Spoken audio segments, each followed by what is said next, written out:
welcome to another episode of a Wicked Parley, where tonight we're going to be talking about pets, and we're going to be talking about how they affect your psyche. Is that dog looking at you thinking, I'm hungry, or I bet he's good to cuddle with? I guess we're going to find out tonight what's the case. And, since I'm sure, the people who would like to normally watch the show, are sometime going to come in. Hopefully you guys get to watch the episode in the future. And for those who are not here, I wish you guys all a happy Halloween, which is going to happen in a very, very soon, Enjoy all the candy and prepare for all the doorbell ringing. Yes, doorbell ringing. But a little less than 3 hours from now, roughly, is the beginning of technically Halloween. And then, you get 2 nights, technically. So, But, anyways. So hopefully you guys stay safe. Don't eat too many candy, and always send the show Reese's. We will always take Reese's. Reese's and Twix. And Twix, yeah. Rose does like Twix. I like Reese's. I think there's a bunch of different things that are kind of important to discuss when it comes to discussing pets and everything like that. And I want this to be kind of understood that this is going to be kind of an evolving topic, something that we're going to be discussing in the future. So we're going to kind of hit the base points. We're going to not hopefully not go too far into anything. And then the philosophical points may be breached in another particular episode. But so just understand this is what the curve is. We're going to start with some definitions, and then we're going to be going through an article. There's going to be responses through the article, and then we're going to kind of go from there. So hopefully you guys enjoy. So, Rose, what are some definitions we're going to be using tonight? Yeah, one of the first ones is pet. Not the first one, as funny as that is. Are you sure? I mean, a pampered and usually spoiled child? Is that not a pet? Are you sure? I'm pretty sure. Okay. All right. So a domesticated animal kept for pleasure rather than utility. Mm-hmm. So that is the definition we're going with. So dogs, cats, not horses apparently, because horses are too strong. I'm just messing around. I'm like, I love horses. Me personally, 100% horse is a pet to me. But all those people who out there who are horse haters. Lovely. I like horses. They're lovely. Yes, they are. But horse haters out there, apparently some people would say it's not a pet. Some people are too used to the small domesticated ones, despite the fact that some of those dogs are freaking massive. Right. All right, let's jump into the next particular definition. Next up is the psyche. Okay, all right. Yeah. I believe it's this one, correct? Yes, that is correct. Yeah, the totality of elements forming the mind. Yes. Even though it's connected to Freud, which I hate. But, hey, it's fine. It's the general gist. It gets the point across, I think. It gets the point across despite the fact that it's from him. Yes. Alright, last 2 for right now. Okay. Domesticated. Alright. Adapted over time, as by selective breeding, from a wild or natural state to life in close association with and to the benefit of humans. Like with wolves getting domesticated and then turning them into dogs. Animals that are best described as humans' best friend. Although I do wonder about that statement. Oh yeah? Yeah. What makes you wonder about that statement? Well, if dogs are man's best friend, then what about cats? They get rid of a lot of things overseers. we hate. They're the overseers. They get the things done. They're the managers, the foremen. There's a reason the Egyptians worshipped them. Oh dear God! All right, well, moving on. Last one. Feral. Yes. So easy definition is not domesticated or cultivated. I like the having escaped from domestication and became wild. Feral cats. Yeah, I mean, like that's probably how a lot of feral cats are around these days. Right, probably. Yeah. Honestly, when it comes to these definitions, just in general, they're going to be kind of a guideline, so that way you can understand some basic elements of the article in which we're going to be going through, as well as getting a kind of a mindset for kind of where we're putting things. Mm-hmm. I think primarily when it comes to the distinction between, like domesticated and feral, obviously those are terms that you've probably run across before, but I think it's important to try and give those particular terms some level of thought. And not just be like, oh, of course, it's this is an animal that would not attack me. Clearly, it's domesticated because Oh, absolutely. guess what? That's not always the case. Or some things that are domesticated, theoretically, could still attack you. I mean, I don't know about you, but I've been attacked by my fair share of cats and dogs before. And they didn't like me for whatever reason, or maybe I had like sausages in my pocket or something. I mean, I don't know. Who knows? But like, And then some people train dogs to be able to attack people, like, police training to catch perpetrators. Yeah, I would not know anything about that at all. I am not a perpetrator, nor have I any affiliation with the police in any way, shape, or form. We're gonna leave that alone. We're gonna leave that alone? Yeah, we're gonna leave that alone. Man, that's a big dog. Sorry, that's a big image for a big dog. Sorry, I caught me off Big guard. dog. Yeah, lady's just like laying down. There's a dog as big as she is. She's crying. All right. Anyways, okay, so I think we're going to go to a break, and then after the break, we're going to come back and start with some of the wonderful content. So we'll see you in 2 minutes. See you then.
Hello and welcome to the most adorable pictures. That's so great.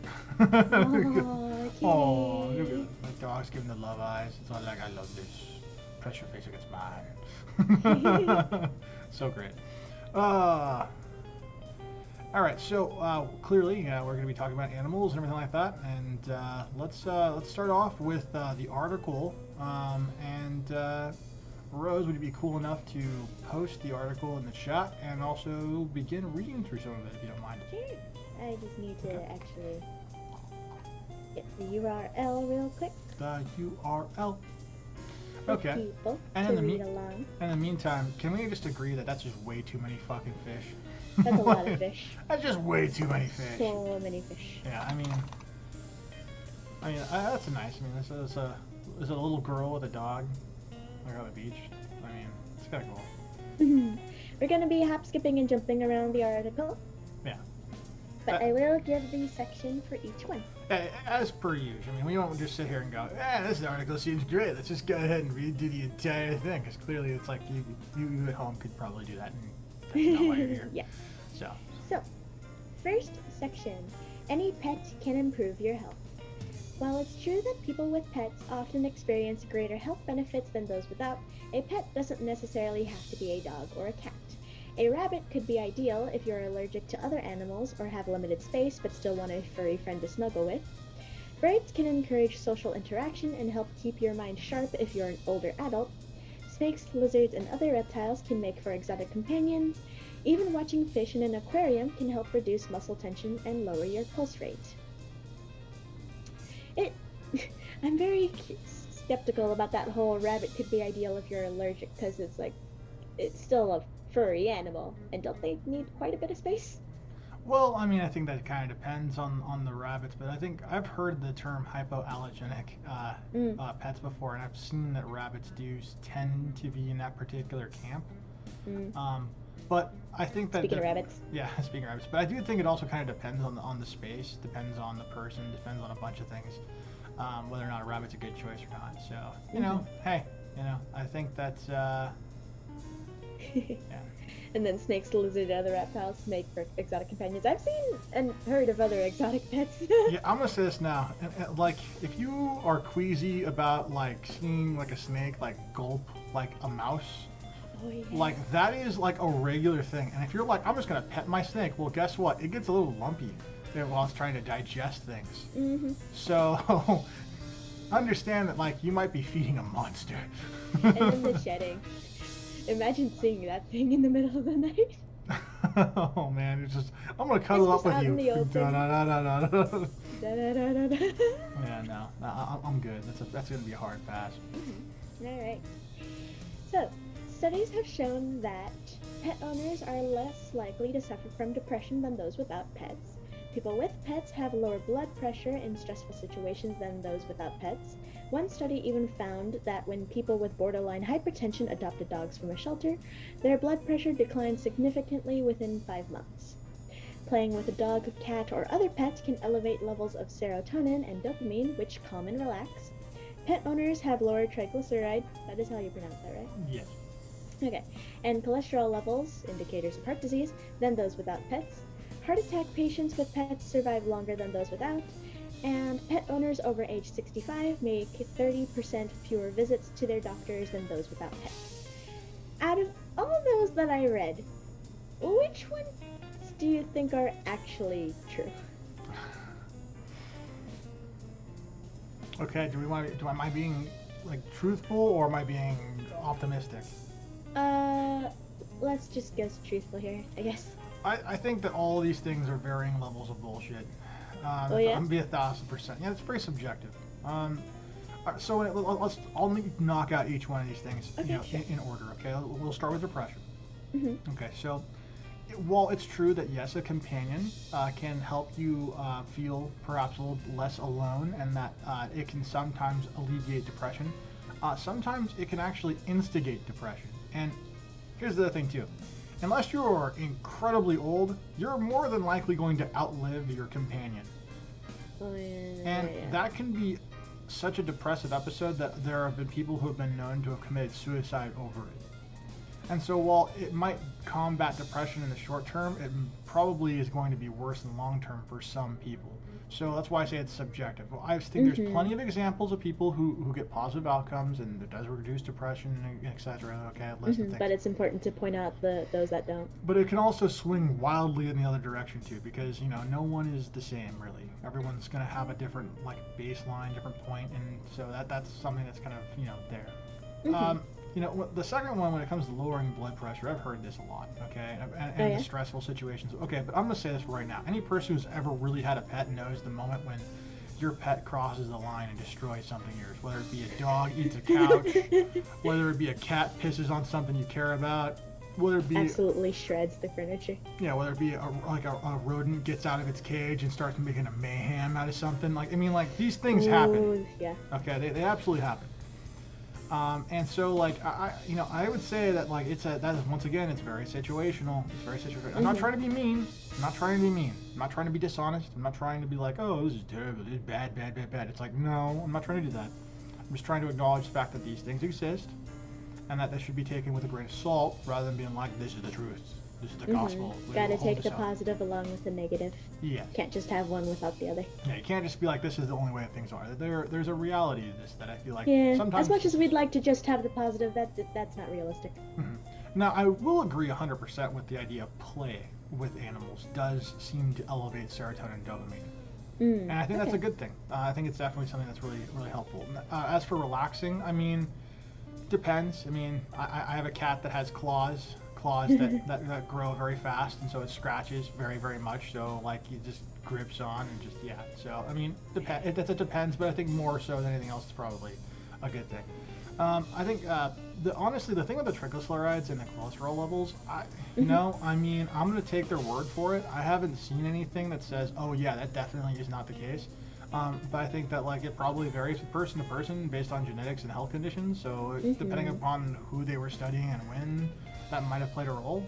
But might have some sort of bias. Yeah, but I think there's also a lot of commonality across the board. So even if there is a level of bias, it's probably not by a statistical amount that is enough to cause it to be incorrect. It's probably just how effective it is overall is probably the thing that's actually so problematic. Say. Okay.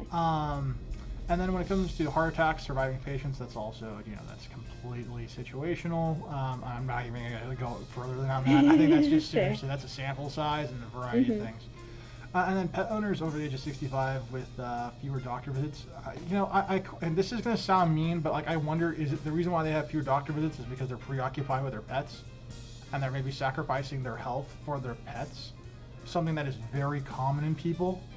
Like very common. Like people will hate going to see the doctor, but they'll be the first person to take their dog or cat to the vet when there's something mildly wrong. Oh yeah. And there's a study that was done that actually shows that people are more likely to actually, give their animals medication more than they would take medication they'd receive from a doctor.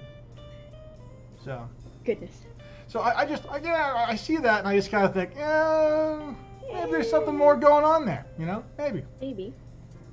Alright, last bit of this little section right here. One of the reasons for these therapeutic effects is that pets fulfill the basic human need for touch. Even hardened criminals in prison show long-term changes in their behavior after interacting with pets, many of them experiencing mutual affection for the first time. Stroking, hugging, or otherwise touching a loving animal can rapidly calm and soothe you when you're stressed or anxious. The companionship of a pet can also ease loneliness, and most dogs are a great stimulus for healthy exercise, which can substantially boost your mood and ease depression. Any thoughts on that? Yeah, there's a lot of thoughts on that.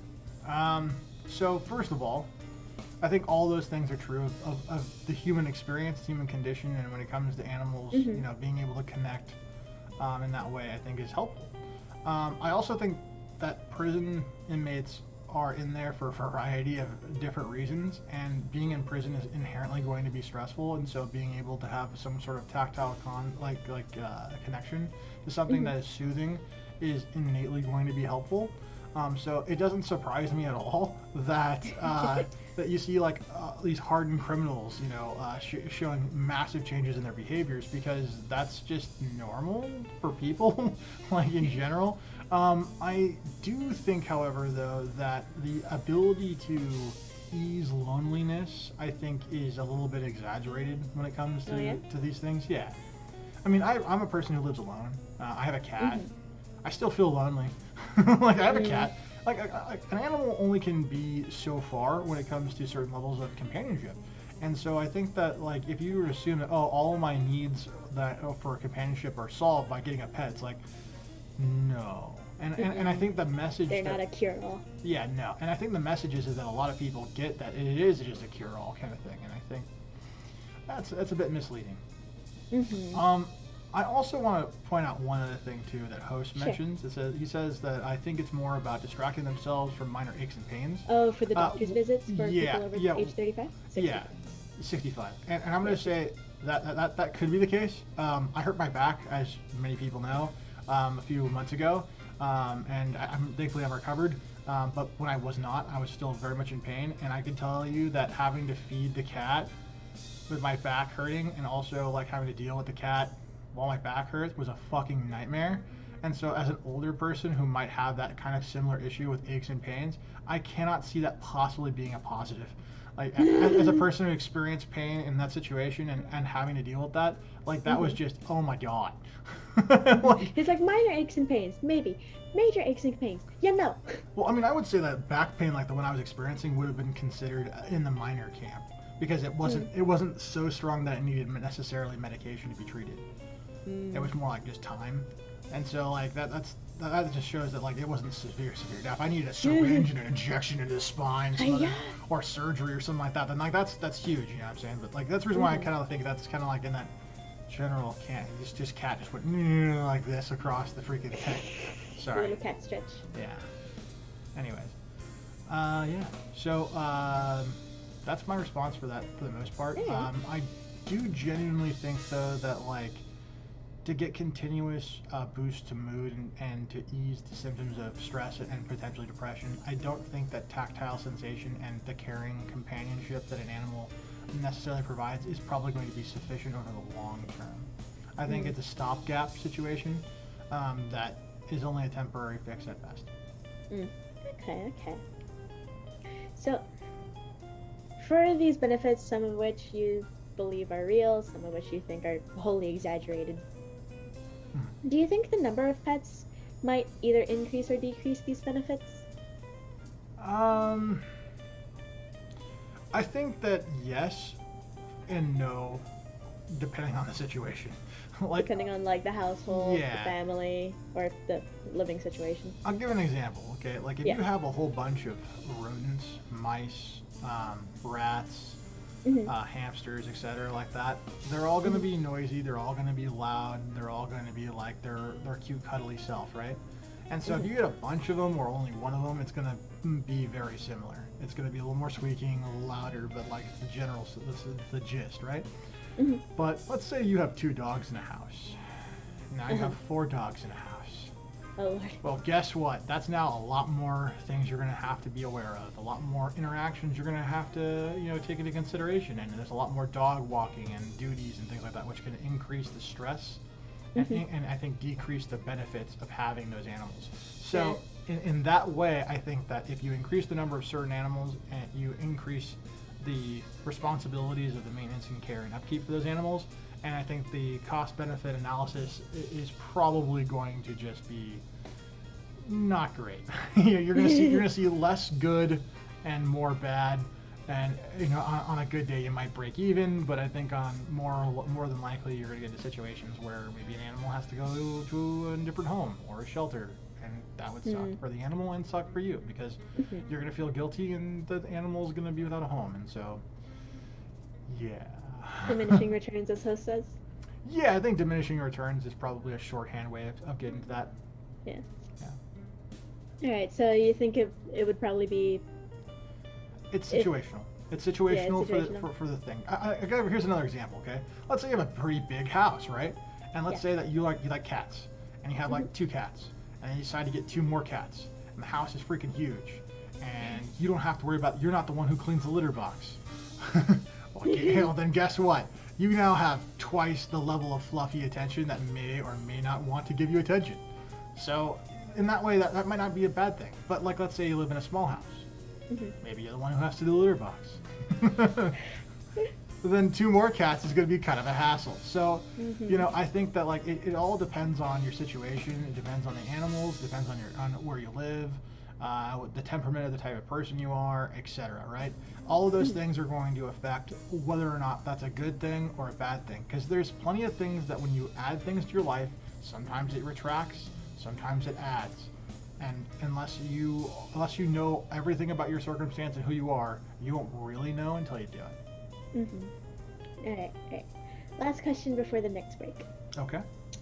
How effective do you believe animal therapy, sometimes known as fluffy therapy, or some other term that I can't think of off the top of my head, how effective do you think this is? Honestly, I think it actually can be quite helpful. While I don't believe that a lot of these things are like permanent, long-term kind of like solutions, and I do acknowledge the fact they're short-term solutions, I also think that like by engaging in interactions that surround you with animals, it allows you to get out of your head a little bit. It allows you to kind of maybe consider things from a different perspective and can give you that kind of like that disconnect that some people have a hard time creating naturally for themselves, that kind of allows for the easing of certain situations or the ability to process certain things, specifically like traumas Mhm. perhaps some of their major psychological effects that sometimes people have from various disorders or just bad things in general.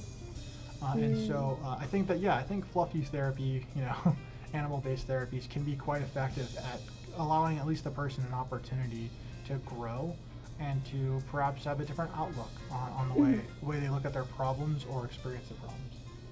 Mhm. I know I always feel a little less stressed whenever I come across a pet owner that actually allows me to pet their dog, like when they're on a walk. Yeah, yeah. I mean, I remember one time I came across a dog while walking with a friend, and the dog just absolutely was all like super high energy, and I was like, all like, yeah, and like petting and rubbing and stuff like that, and it was all super Fluffy happy. baby. And the owner was all a little skittish because like the dog had a history of biting. So Oh. but like because I was able to get down there and I just kind of like meet at the dog at its level, bring its same level of energy, it was able to Mhm. kind of have that interaction and have get that outlet, which I think was kind of cool. So Mhm. Yeah, that's awesome. It's always nice to have like a pet that matches you, yeah, kinda. yeah. All right.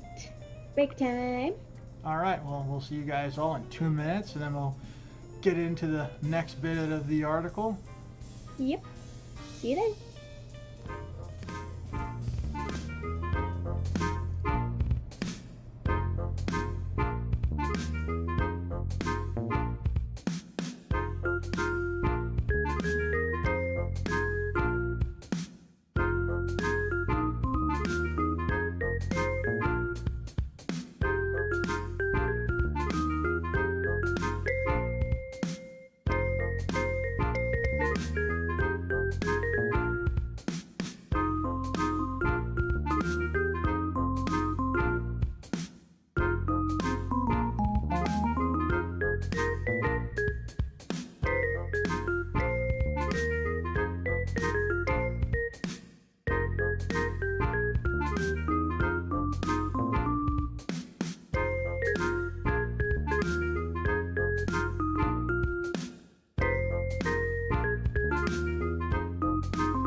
All right, and we are back. Okay, cool Whoop, stuff.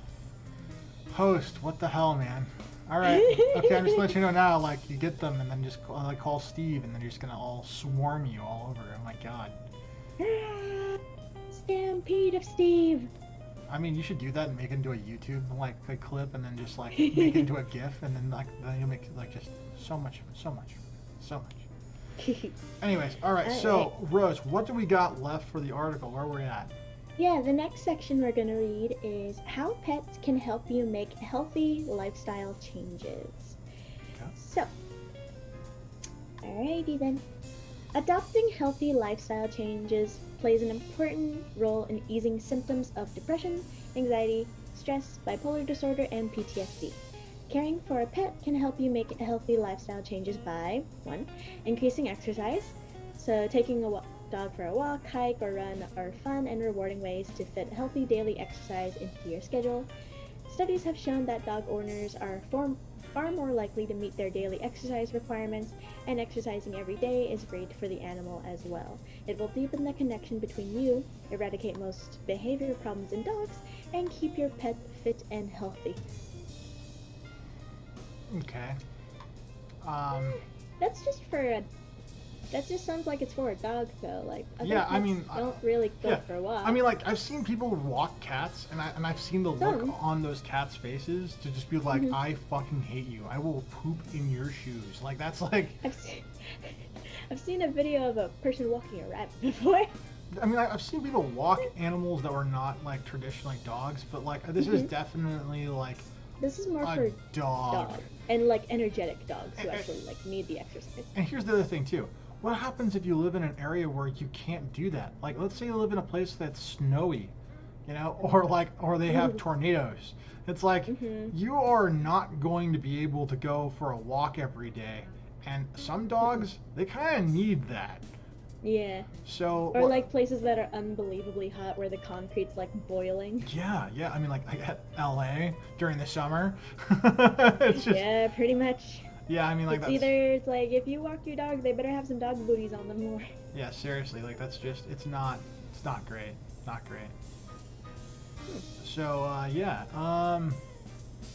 honestly, yeah, I think that, like, when it comes to that, It just really depends on the pet you get and like what they need for their exercise. Like there's no way you're walking a bowl of fish. I mean, you might roll a bowl of fish. You might roll a bowl of fish. They're really going on a journey. They're in a hamster ball, and they're just on their way. Those fish would be freaking out. Okay, they would be Oh yeah, absolutely. they absolutely freak. They're not like Finding Nemo where they're okay with rolling around. No. They were trying to get free. No. Alright, next one? Sure. Alright. The second one is providing companionship. Companionship can help prevent illness and even add years to your life, while isolation and loneliness can trigger symptoms of depression. Caring for an animal can help make you feel needed and wanted and take the focus away from your problems, especially if you live alone. Most cat, dog, and cat owners talk to their pets. Some even use them to work through their troubles. And nothing beats loneliness like coming home to a wagging tail or purring cat. Again, that's just dogs Okay, and cats, and so- sometimes it doesn't even work. So I'm just gonna say this now. I live What up? alone. I have a cat. That is definitely not the case. In fact, like, I feel like I've lost years of my life. Oh no! Like, for the cat. Like, I mean, just like, seriously, like, actually seriously, like, like it's, Oh lord. it's not like, this is like it's so generic, you know. That's the problem with this stuff, you know. I think that, oh man. It sounds. It kind of just like it's hyping up the idea, even if it doesn't work. Yeah, I mean, I think it's coming from a place that means well, okay? Like, I think that's really important. But I also think that, like, it doesn't take into consideration a whole bunch of other factors that play a huge part in whether or not a person is going to be lonely or depressed.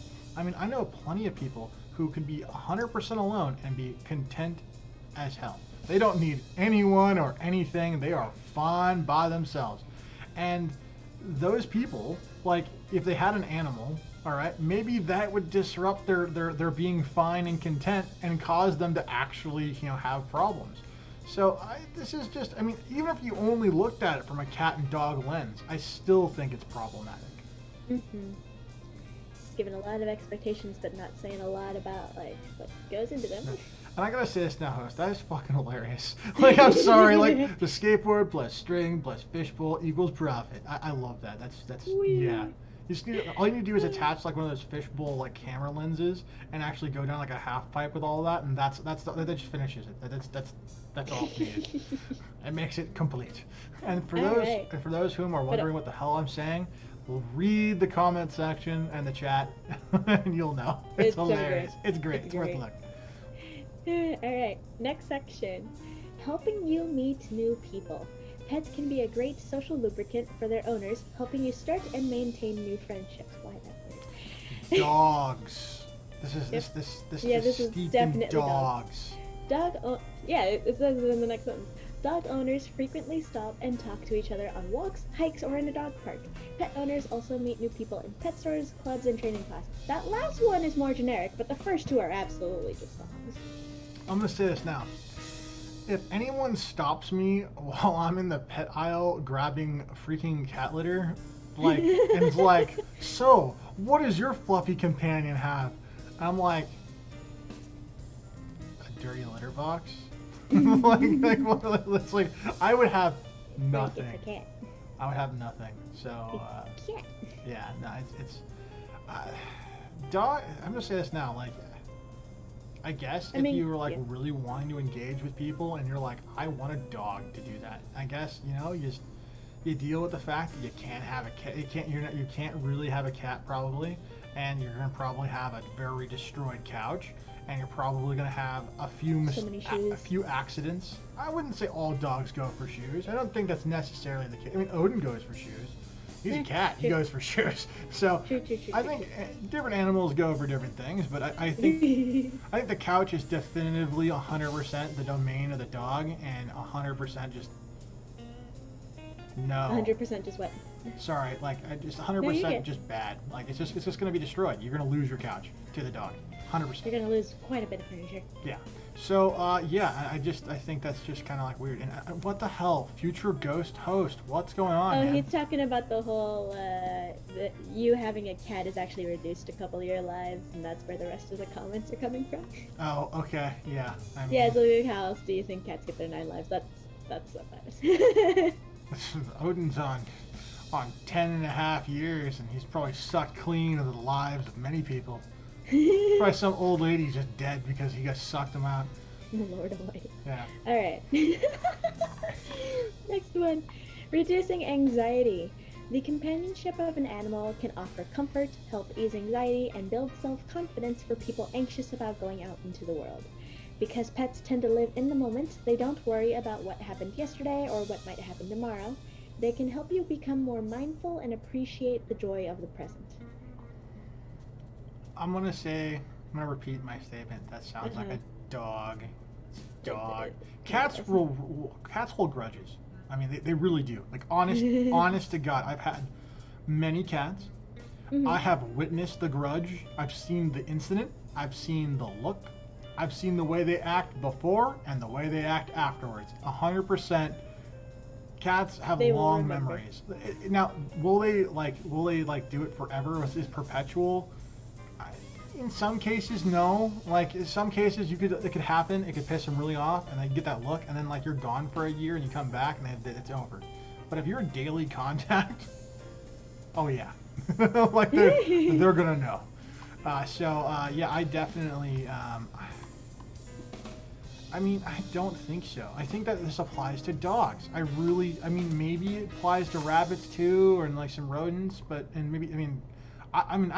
you think a fish thinks about things, you're in a different realm altogether. I think more often than not, fish think about food and they think about not getting eaten. I think that's about the limit of their knowledge of thinking. Maybe reproducing, you know. Yeah, it's structured to dogs, and I'm not hating on dogs. Dogs are great. I love dogs. Yeah, I think for the most part, yeah, this article is mostly about dogs. Yeah, and I think that also rather than just pets in general. I do definitely agree though that having like a dog can help you reduce anxiety. It can help build confidence because it's the dog, by just simply having it, is going to force you into a couple of circumstances that are going to push you slightly out of your comfort zone if you're kind of the home buddy. Yeah, I think that's kind of like indicative of just like health in general, and so I think that that's probably something that's important to understand. So, yeah. Okay. Okay. Oh yeah, definitely biased towards dogs if you look at the art. Oh yeah, versus the article header. Yeah. But and host, no Norse god, no almonds, no destroyed shoes, no thank you. Nothing. Just pass. Pass. All right. Next one. Adding structure and routine to your day. Many pets, especially dogs, require a regular feeding and exercise schedule. Having a consistent routine keeps an animal balanced and calm, and it can work for you too. No matter your mood, depressed, anxious, or stressed, one plaintive look from your pet and you'll have to get out of bed to feed, exercise, and care for them. This I actually agree with quite a bit. Oh yeah? Yeah, I actually do 100% agree with this. I mean, I will hear like the death meows if I have my door closed, or I'll have Odin on my chest, like with his paws directly on my face doing this. uh, until I wake up. If it's like 8 o'clock and he hasn't gotten food. If it's 8 a.m. and he hasn't gotten food yet, I mean, he is determined.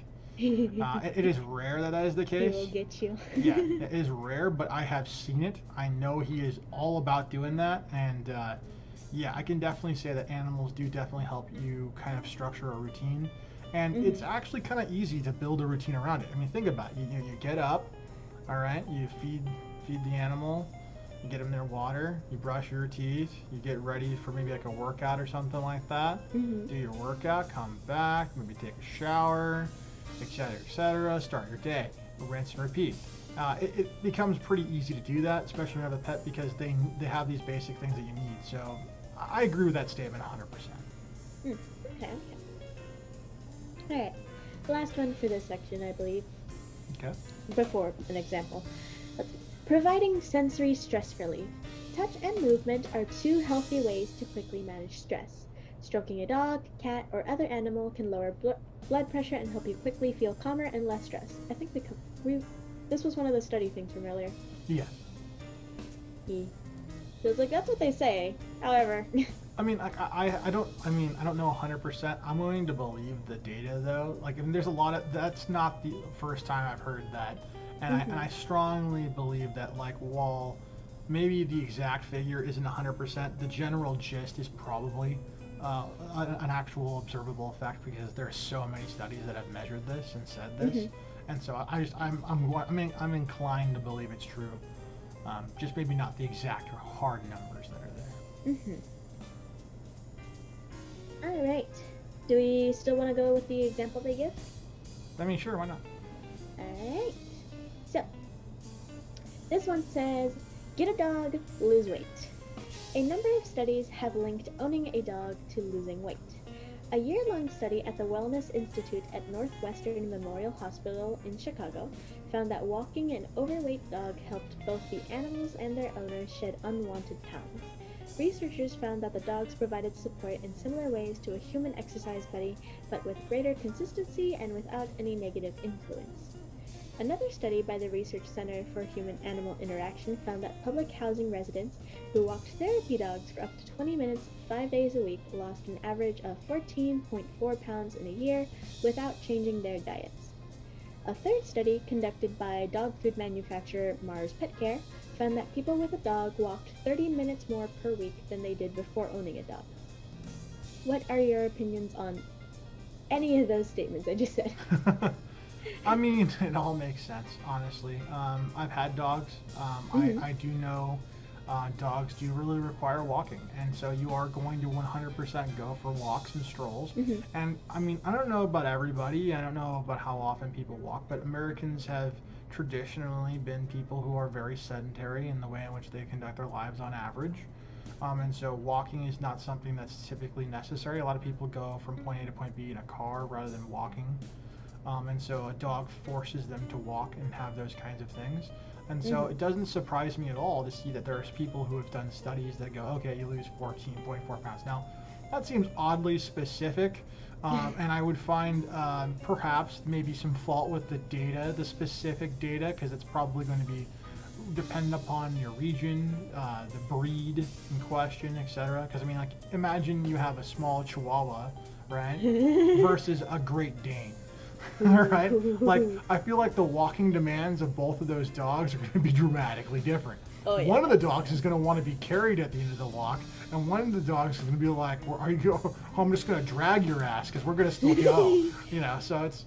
I think that it just depends. I think that overall, I think if you have a dog, you're definitely going to.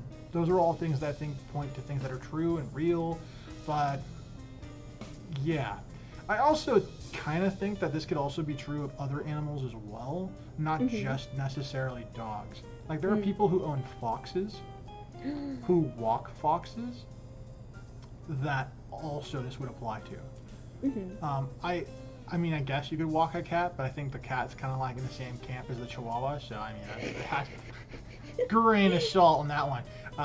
But yeah, okay. I mean, I believe it for the most part. Okay.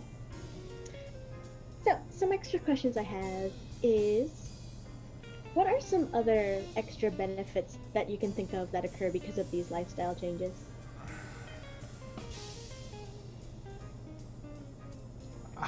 Benefits? I'm not so. I mean, you find creative ways of getting rid of your money faster. I would say like you get to dress up your pet in some perhaps maybe some funny outfits, particularly around Halloween. uh, I think lifestyle-wise, it probably just gets you more exposed to the outside like area. So maybe you might get the opportunity to find a trail that you otherwise wouldn't have found if you hadn't been on a walk. You might interact with some people that might be able to give you some cool tips and change certain things about your life. I think those are all possibles. I don't think that they're all like 100% locked in, definite. So I'm kind of backpedaling just a little bit here on that, but I think it's probably fair to say it like that. Because I don't want to be lying to people and be like, yeah, absolutely, get a dog, 100%, it's going to change your life. It's going to change your life, but not always for the good. So it's just like, how do these changes affect one's life in general, and what are the different benefits for like different age groups, such as, you know, getting a pet for maybe somebody who's elderly versus a child? Well, I think that like, all right, so changes in life in general and just groups. I'm gonna start with the groups first and then go to changes in life. So I think when it comes to age groups, one of the things that I think is kind of cool is that you can teach children responsibility by having them be responsible for a dog or a cat or an animal of some kind, right? And they can understand how to build attachments and bonds, which could help them have healthy relationships with other people in the future. It also can help structure their lives and get them used to the idea of a regiment or a schedule, and can allow them to kind of follow through with plans. And so I think in that way pets can be helpful, and I think any pet can be helpful for that. I think it depends on the house, depends on the household, depends on the pet that you do. But I don't think there's necessarily a wrong answer for that, as long as that's the intended purpose. I think when you're elderly, the biggest thing is that you don't want an animal that, if something goes tragically wrong with the animal, that you can't care for it. So like, if you can only pick up like 10 pounds, then don't get a giant dog. That's just a bad idea. Because what happens with a dog? Yeah, what happens with a dog like has an accident, like does something bad, or it gets sick, or anything, any number of things. You aren't going to be able to address its needs on your own. So you need to be able to have a system in place to be able to do that. So I think if you're going to get a larger animal, then have people in place and a system in place and a plan for when things, essentially require something that you can't address. But yeah, I would say that definitely get smaller animals, and definitely get animals that perhaps, either live long lives or live real short lives, because, you don't want to have to leave like a dog that's like, like a dog or a cat and it's like halfway through its life, and unfortunately tragically your life ends, and now this dog or cat is going to miss you, and you're gone, and now it becomes someone else's problem, or God forbid it goes to a shelter and gets put down. Like, those things happen, and that's horrible. Yeah, I've seen those videos. Yeah. Alright, so you mentioned, there could be good lessons for children to learn responsibility, learn how to create good bonds and follow through with promises. What other lessons could having a pet teach a person, no matter the age? Probably respect for your own property.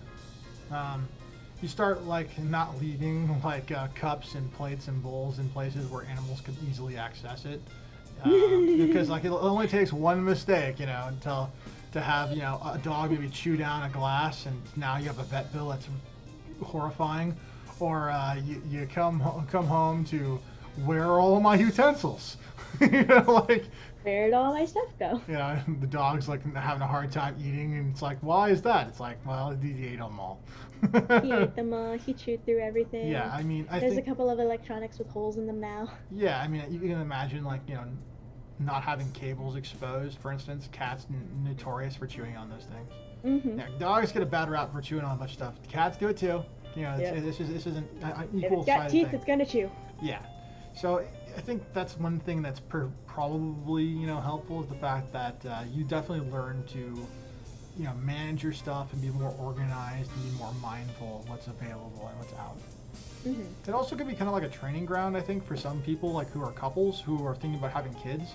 A good starting place is if you're thinking about having kids, getting like a dog or a cat and basically caring for it and seeing kind of how it is. Because if your relationship can withstand a cat or a dog, then the chances are you can withstand a kid. Because a lot of the things that go into having a kid go into having an animal, especially from the beginning. So if you get them when they're really, really young, a little baby, little kitten, little puppy, you're going to have a lot of similarities. So you'll get kind of an idea for some of the stresses. I mean, it's not a perfect thing, but Nah, it gives not you a perfect analogy, but enough. Yeah, but it gets you a ballpark idea for it. All right. Anything else that we can think of right now? No, we're good. Nah. All right. So, do you think it's always a good idea to have a pet? I know you kind of answered this really briefly earlier, that it's very situational. But, like, what are some scenarios that it probably isn't okay to get a pet? If you can't afford to feed it.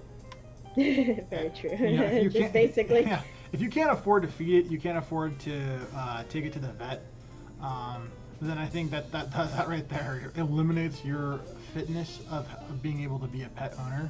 And unfortunately, there's a lot of people out there who can't, and so like they just don't. Their animals don't go to the vet, and sometimes they have, horrible things. Just like some people don't go to the doctor, and horrible things happen. It's the same thing. I also think that like there's probably other people who basically aren't mentally prepared to care for the needs of the animal, like being an attentive, dutiful person and being able to properly care for and be compassionate with the animal.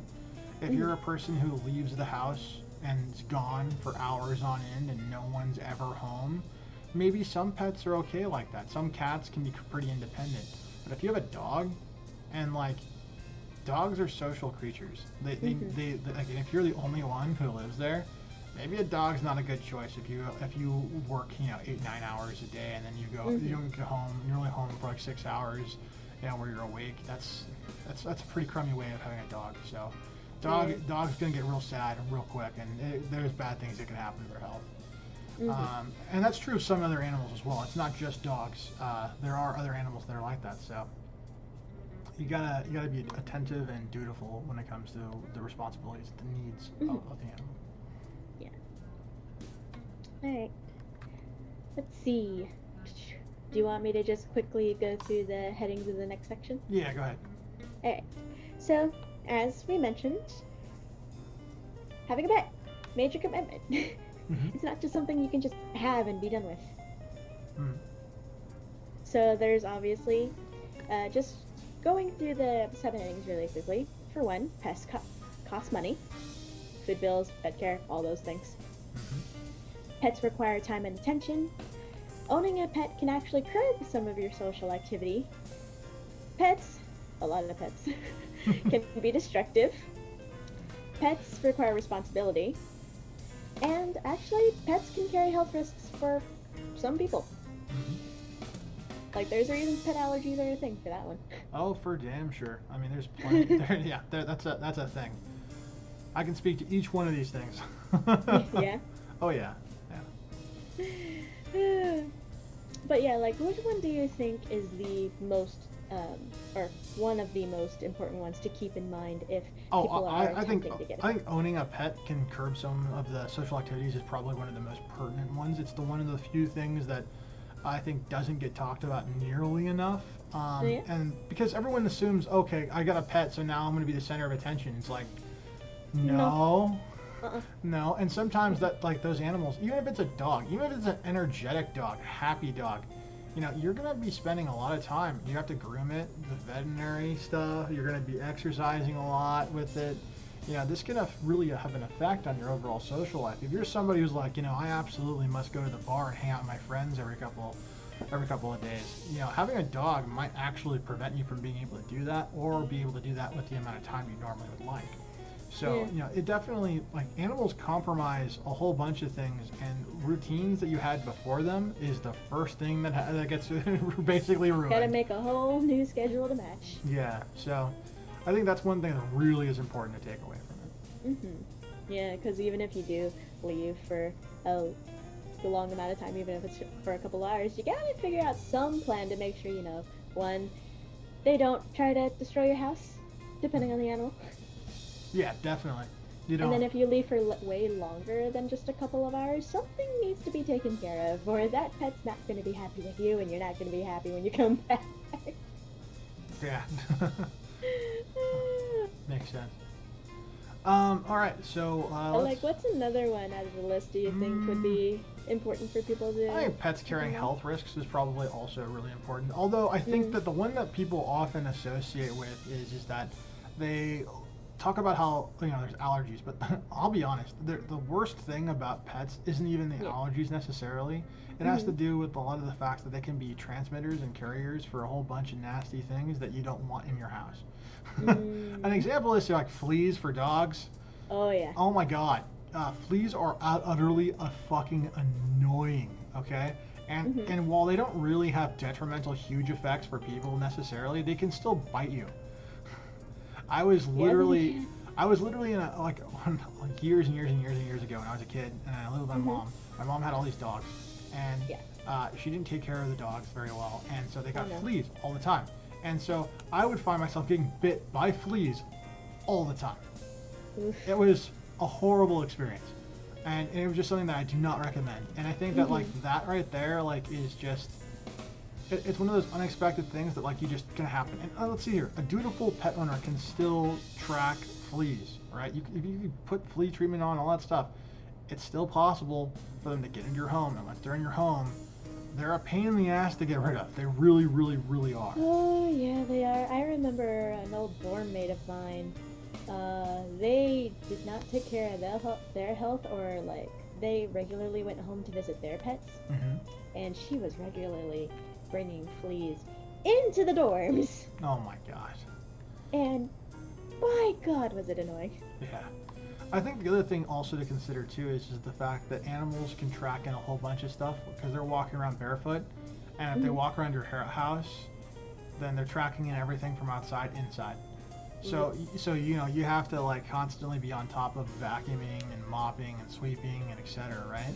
When it comes to your floors, and if you don't, then you could get athlete's foot. You can get all sorts of good, nasty, horrible things just because you didn't put in the work in to actually take care of that. And so there's a whole bunch of things that a lot of people don't think about. Like look at this picture right here, the dogs playing in the muddy water. And imagine now what they're going to do. They're not going to go into your car. They're going to track in whatever the hell that is into your car. People are going to sit on there. They're going to touch it with their hands. God knows what's gone there. You hope it's just water and mud. You hope it's just water and mud. Yeah. You hope one of those dogs doesn't accidentally take a leak or maybe had the runs or something like that. And they got a whole other issue. So it's just there are big issues when it comes to this thing, and I think that not a lot of people discuss them. So I know that we have a few more questions. Let's go ahead and address those, and then we'll wrap up for the night. Sure. So, this one, what are your opinions on places like cat cafes or dog cafes, around the world? Oh boy, here we go. Why would you do that? It's like slavery, It's like all right, so I said I wasn't going down the philosophical stuff, okay, when it comes to pets, so I won't. We'll save it for another time. Okay. My opinion is that they're really cool. They're great places to be able to interact with a whole bunch of different cats and dogs that you would normally be able to have as pets. And I think that they're a great place to kind of just introduce people to animals. I mean, there's a lot of people out there. There's a lot of people who are in the Asian background that, culturally speaking, dogs are kind of like something they're scared of. This might be a way to be able to give them some exposure therapy in an environment where they're not going to be attacked, that allows them to kind of interact with animals, like dogs, in a way that isn't going to scare them as much. Just as a potential. So I think that they're good things all around. I think they're definitely ways of talking about charitable causes that are always very much in need, because we have so many animals in the United States that don't have homes and that need homes. So I think that overall they're good, but I think that there is a darker tone that we could talk about in the future. Okay. So, next question real quick. If you had to choose one thing, what one thing do you think pet owners are doing wrong when it comes to taking care of their pets? Nutrition. Doesn't have to be all pet owners. Nutrition. That's Nutrition. Huh? Nutrition. Nutrition? 100% nutrition. I don't know how many people get kibble and like other sorts of things as the food source for their animal, and that's the only thing the animal eats other than table scraps for their whole lives. Imagine being like, here's a box of Cheerios. This is the only thing you are ever going to eat except for the occasional table scrap. Enjoy the rest of your life.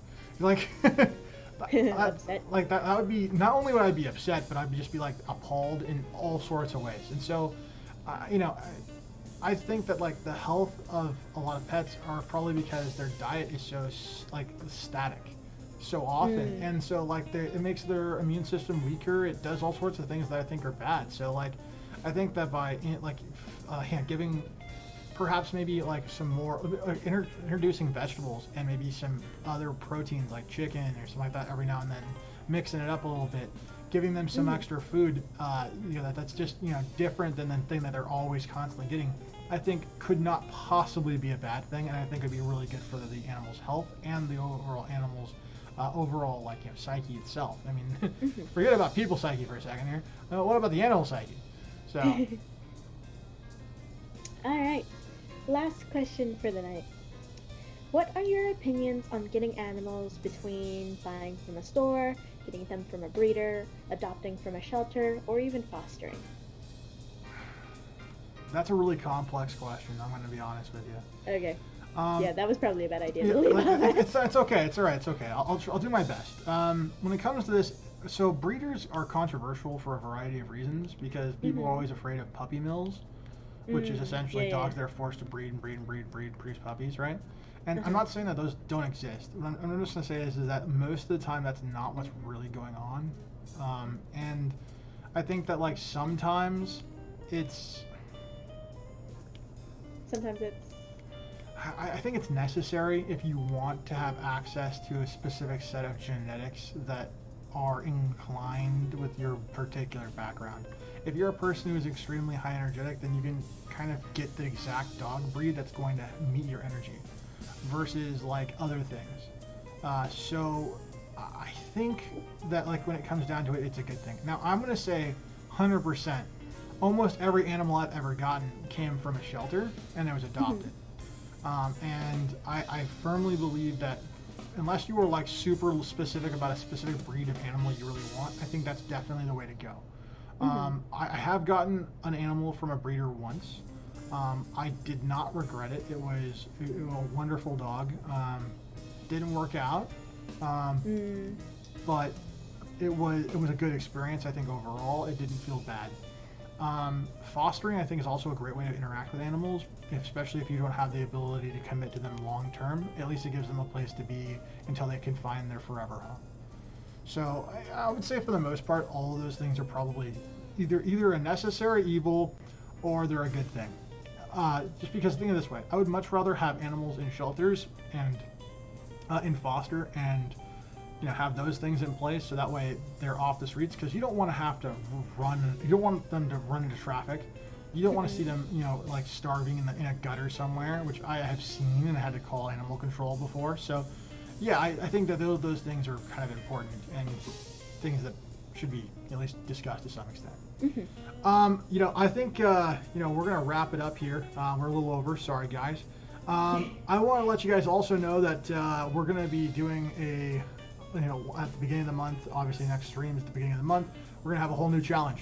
And we're going to have a challenge wheel. If you guys would like to have any questions appear potentially on that wheel, email us those particular questions before Tuesday.